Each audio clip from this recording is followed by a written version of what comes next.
Good morning, Christina Rhodes here with the Mike Reader team, and here is your Tuesday morning housing update.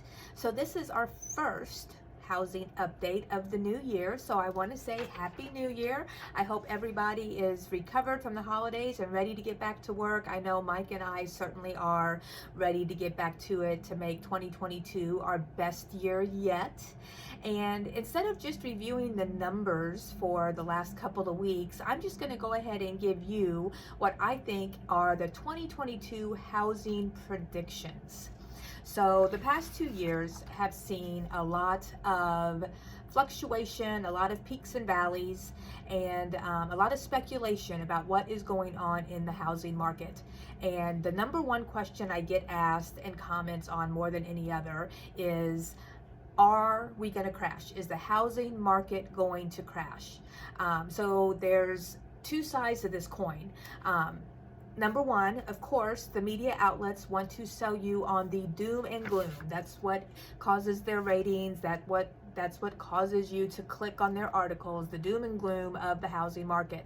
But in my opinion, there is not going to be a housing crash in 2022. And there are three reasons for that. Number one, the home appreciation is a direct result of supply and demand. Number two, the mortgage standards are much more strict than they were in 2008, 2009 when we were impacted by the Great Recession. And number three, homeowners have equity and they are using that equity responsibly. So, and to answer that question, are we going to have a housing crash? My prediction is no. Then a direct follow-up to the, is our market going to crash? I get the question, what about all those homeowners who had to put their mortgage in forbearance during the pandemic? And you know, there's no question, the pandemic was hard on all of us for a bunch of different reasons. But there are much fewer homeowners in trouble than there were when we had the Great Recession in 2008, 2009. Number two, most mortgages have enough equity to sell rather than lose their home in a foreclosure proceeding.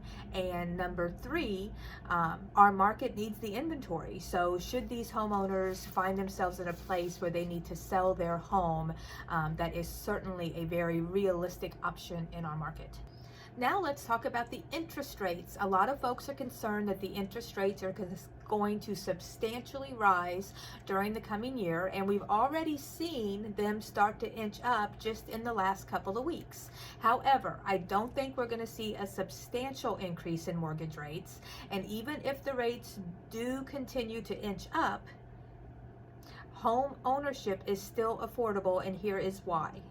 Despite the escalating prices, homes are still more affordable even with a little higher interest rate than they were leading up to our housing crisis.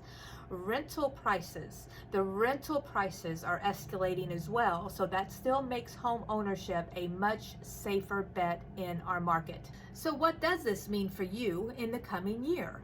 So if we know anything, we know that we can project what we think is going to happen in the next 12 months, but there's no way we can accurately predict it. There's no crystal ball, so to speak. It is important to know that while home prices are not projected to decline, they will rise at a more moderate pace. That's why it is mission critical, if you decide to get in the market and buy or sell this year, that you have a trusted advisor to help guide you through this complicated market. If you have any questions about your home equity position and what we can do to help you have a successful and smooth transition, please give us a call because we are here to help you.